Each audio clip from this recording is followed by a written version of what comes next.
Hi, I'm Whitney Espich, the CEO of the MIT Alumni Association, and I hope you enjoy this digital production created for alumni and friends like you. We already have a question about MIT versus Harvard longevity, so I can already tell it's going in exactly the right direction. Jim, do you have any information about MIT versus Harvard longevity before we start? I do not. Okay.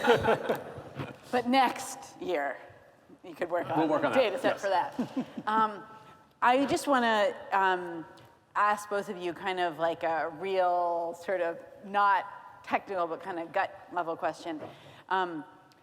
Jim, I know you think a lot about retirement and the American public as a whole, and I wonder, like, how worried are you when you look at the numbers, how much people save, and then obviously we know that the population's aging rapidly, that's where a ton of people are, just on a personal level.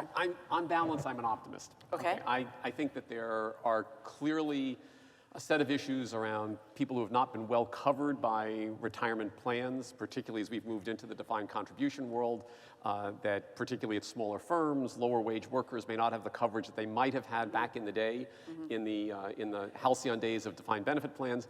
But I think that this is a case in which the history somehow looks rosier in the rearview mirror, that even when we had the world of traditional pensions, there are lots of people who didn't have coverage in pension plans. Some folks here may remember the problem of vesting in pension plans. People would leave jobs, they wouldn't get any pension benefits as a result. It wasn't all as rosy as it might seem. So while there are some issues and surely some folks who are falling through the cracks, I think that on balance, the combination of being much healthier as we get to these advanced ages, the fact that we do have a security system, a social security system, which provides a safety net, and we could have an interesting discussion about whether we should do more, especially at the bottom. But those are tweaks. Those are not, we're falling into a chasm. So I think that despite the fact that there are many claims in the media about we have a looming retirement crisis, I think we have groups that fall into gaps in the retirement system. I don't think it's of a crisis proportion. Just a quick follow-up. I wonder what you think of people's ability, because without a defined benefit plan, people are thinking about risk all the time. And I'll just use an anecdote from my own life. My husband, who's an MIT alum, but fortunately is not here today in this audience, his mother calls him every time the stock market makes a big move. And I've said, I think we should sell her as like a perfect contraindicator, because every time it goes down, she's like, I think I should sell everything that I have. Do you think I should? And he has to kind of talk her out of it. But I wonder about her as a kind of proxy for, right? And every time the market goes up, it seems like a good investment. I mean, like she's not Warren Buffett, is what I'm telling you. Right. Few of us are, right? But I think the evidence we have, particularly around retirement plans, and some of the big financial institutions publish some data on turnover trading within their retirement accounts. It's pretty limited. I mean, even when we went through, say, the beginning of 2020, the very dramatic market drop at the onset of the pandemic, most people seem to have just ridden through the storm. So I'm sure there are folks who are pushed to do something, but I think the happy news may be that many of those who are inclined to sell low and buy high have folks like you and your husband to pull them back from the ledge and keep them in there. Yeah. And then, Joe, a question for you. Same kind of like, how worried are you? We were talking about this before. If you have a population where people are having fewer and fewer children, which pretty much they have been every year for the last few decades, and we don't have this is not a time of a big influx of immigrants, and it hasn't been for at least several years. Do you worry about like this inverted pyramid that we're walking into? Obviously, like Japan has been there and everything, but do you worry about that?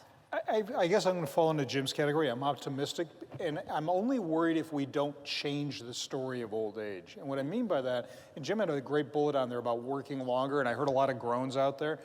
But the fact of the matter is that we have a social system and an understanding of retirement that was built around 1930 and early 1960s thinking for a world that's living far longer with new technology and the like.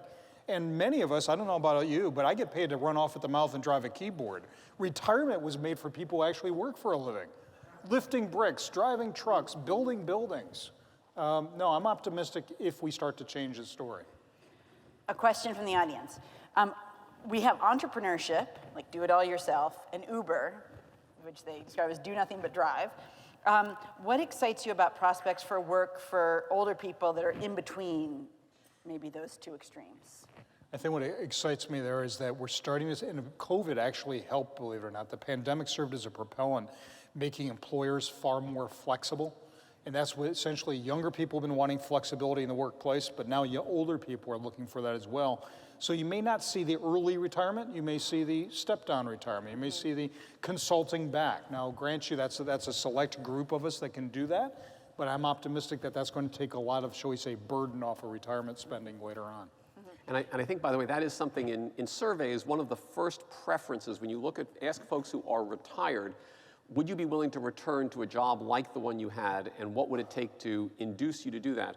Flexibility is actually at the top of the list, and the pandemic has probably given us the tools to implement flexibility in the workplace on a much broader scale, which makes me think that the possibility of doing some work for some period of time, and in the pure economic sense, it's kind of delaying the point at which you start to draw down the assets you've built up. And that doesn't mean you have to be saving a lot, but if you're just able to do part-time work, 3 days a week or something like that, and pushes out that horizon, that can be a really important step.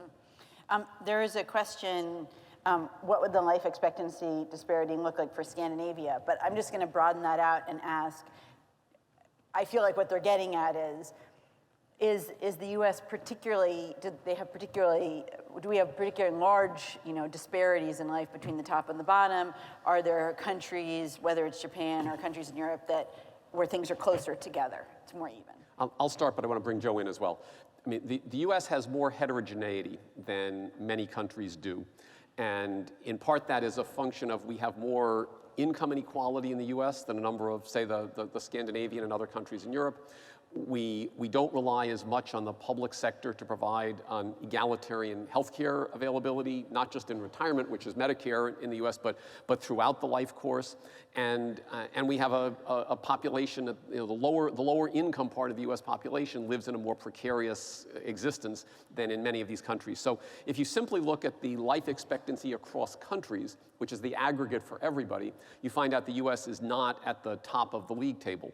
But there's a subpopulation within the U.S., and it comes from this higher income, higher educated part, where the life expectancy compares very favorably with the rest of the world. And I've asked medical friends, if you had to pick a country in which to consume the medical care that you had a condition, where would you choose to go? Would you go to one of these countries with the higher life expectancies? And the answer has always come back, no, I'd do it in the U.S.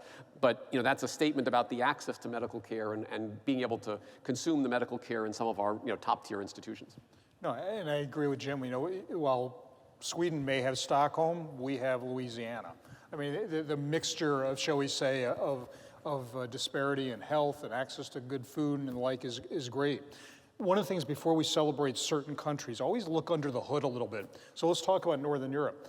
52% of the people over age 75 in Northern Europe live by themselves. Households of one. And by the way, regardless of age, Oslo, Paris, Brussels, more houses there are households of one than households of two or more. So they may be living longer, but they're living alone. There's a question, if we live to 100, how do we prevent being the Walking Dead as my brain goes before my body? But I just wonder what you see in terms of what works. I know there's been studies for a long time looking at people who live a really long time, over 90, over 100, and what they do and what works. What do we know? This morning I thought was great. I think that we should, that's classic MIT with technology and behavior and the like coming together. So I'm excited about the technology and the services, the medications and treatments that will keep us living longer and better. But the other thing that we've learned from centenarians and even our 85 plus panel in the Age Lab, be active. Don't take up the story of retirement, meaning sit on the couch and watch TV. Do you know the average American over 65 spends 6 to 7 hours a day watching TV? That's not living longer or better. That's just a waiting room. You and I talked probably 10 years ago or something about some of the stuff you talked about here, which is like that big business thinks about older people as, even though they have a tremendous amount of buying power, as not very important and kind of something to be ignored. Has that changed? Do you see movement there, or are we kind of where we were a decade ago? Seeing movement, but it's ever so painfully slow. I mean, do you know the millennials, the kids that are in their late 20s to about age 40 now, they've already been passed by? We're now looking at Gen Z, the teens and the early 20s, in terms of how marketers think.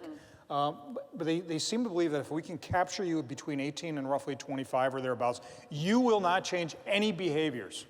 I don't know about you. I grew up in a house where General Motors was the answer. Now what's your question? My parents, when they left this planet, were driving a Toyota. People do change, but business apparently is slow.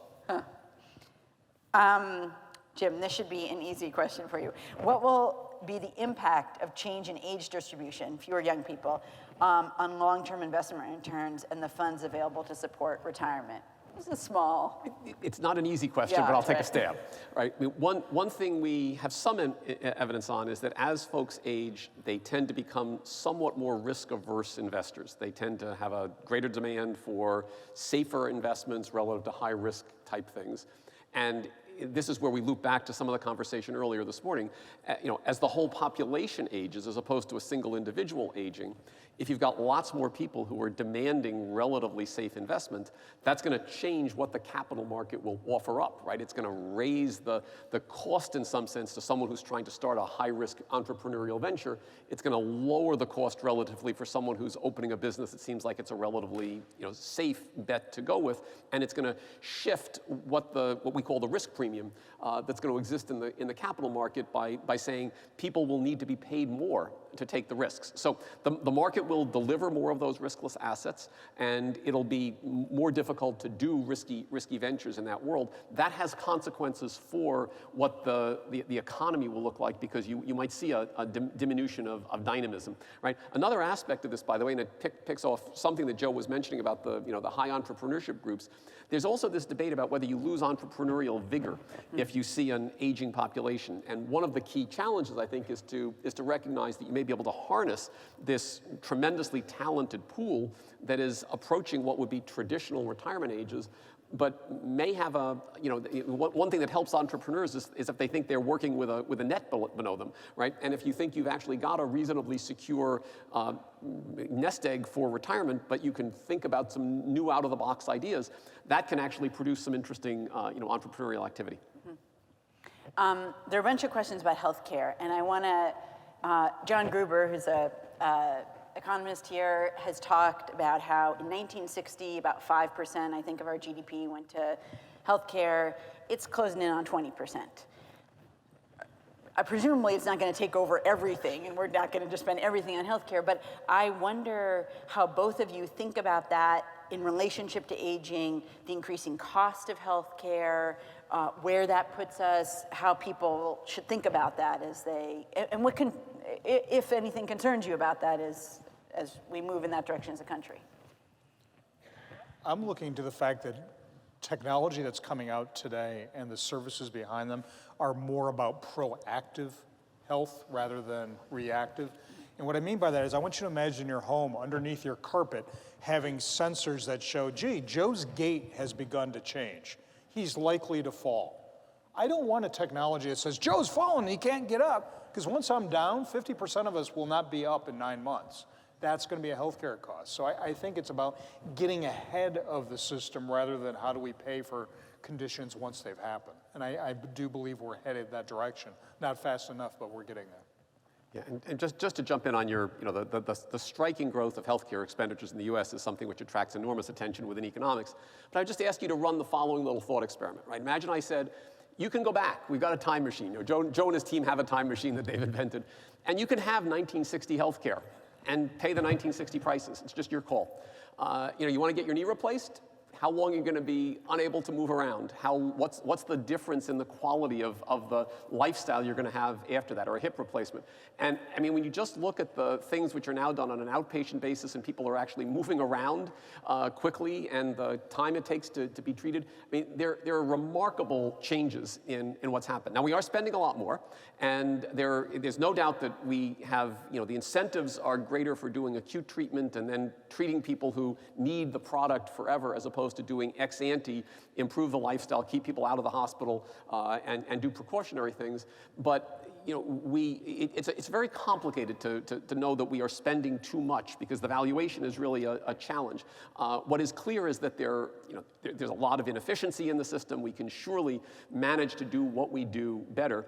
But as my colleague, John Gruber is one of our economists who works on this. Amy Finkelstein, my colleague, is another. And the problem is we may spend 50% too much on healthcare for people who are in adverse circumstances. The problem is we just can't tell which 50% is misspent. So it's really hard to decide exactly how you try to rein this in. And I guess I would look at that more as a political question than an economic question, because when you say too much, that's a value statement that you want to spend the money on something else. When you talked about how most people want to stay in their homes and they don't want to go to nursing homes or necessarily assisted living facilities, and you see, like, we don't have that many immigrants coming in and we don't have that many young people being born. I wonder how you think about how those people in their homes, many of whom now get some kind of help from some other person who's younger than themselves, who are going to be those people if you have a ton of people who are older and not that many people who are younger? There's certainly going to be a burgeoning, explosive business in care services given the dearth of children. We call it demographic winter out there. And it's not just about immigrants as well. It's about the specialized care that many people will need. But just so you know, fewer than 9% of the population ever saw anything to do with senior housing. So it's not like a manifest destiny, if you will, that's out there. And I do think that we learned during the pandemic that smart uses of technology, services that now have become commonplace. We did a back-of-an-envelope study that if I can keep you in your home 6 months longer than going into independent or assisted living, that's a $22 billion ding to the senior housing industry. So we're finding ways to push you or keep you home if that's where you want to be. And by the way, I mean, this is an area where the issues are not just around lifestyle, but they're also around cascading effects on children. I mean, one of the things that's attracting attention in labor market analysis these days is the effect of the older old. This is a 85 to 95-year-old parent who now needs care, leading to the dropping out of the labor force for a 60 to 65-year-old child who basically is concluding that it's difficult to find quite the configuration of care that's needed, and consequently, early retirement for that person becomes an active thing. So this kind of flows down through the age distribution, and I think developing the institutional structures which can better scaffold that is certainly an important thing going forward. And there's a strong tone of gender in there. The second person that gives care after his spouse is typically the oldest adult daughter. Yeah. We have two girls 10 years apart. When one gets tired, the other one comes online. Well planned. I'm going to just give you this question from the audience. Jim, they say you should retire rich and die poor. Do you think that way?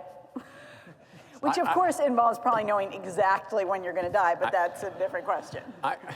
20 years ago, I was at a conference with some financial planners, and I was giving a talk on something having to do with retirement saving. And one of the speakers before me started with this. He said, the definition of good retirement planning is that you run out of money, and then the afternoon when you run out of money, that's the afternoon you die. The definition of great retirement planning is you die, and then the next day the checks start bouncing.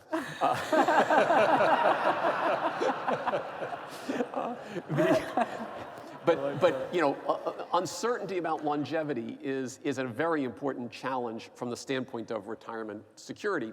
And part of the reason I was so excited the Alumni Association was prepared to do the calculations I shared with you was, I mean, for a group like this, on average, while there's lots of uncertainty, but this is a group that is likely to live longer than the national average by a significant margin. That doesn't mean for any individual we have much guidelines. The other thing that is relevant, though, is that we believe it's much easier to know at this point that for someone who's got an acute condition or something which looks like a terminal diagnosis, it's easier to know that you might have a short life expectancy than to know with high confidence that you have a long life expectancy. So if I asked you to try to predict, might you live to be 100, right, 7% of the men who were born in 1922 and attended MIT and graduated lived to 100. And at least we think, based on the data. But would you, at age 65, how well would you have done at making that prediction? Well, if you've got 4 grandparents who lived to be 110, you might say, yeah, I'll check that box. I think I've got a pretty good shot. But for most of us, that's not something which is easy to forecast. So this features into the nature of the uncertainties that we face. And I don't think I don't think we've quite figured out yet how to put that into our thinking about retirement planning. I'm going to give you the final question, Joe, which is you made the joke about Cambridge and like Central Square being the lab for all the, I don't know, urban design projects that were good, bad, whatever. How much do you feel like the way that people live, some of these new design, these multi-generational communities, like that things are actually changing in terms of creative ways for older people to live? Or is it pretty much people just like living in their single family homes where they live their lives? I'm very optimistic. We're seeing, shall we say, I call them longevity hubs of innovation that are really starting on the edge to change how we think of a 100-year life, changing where we live, how we get around, rethinking the nature of work and the like. So yes, Central Square, everything from trucks to traffic calming to everything else going in there. Look at it as a living experiment, but things are getting better. Joe and Jim, thank you so much. Thanks to you for your questions.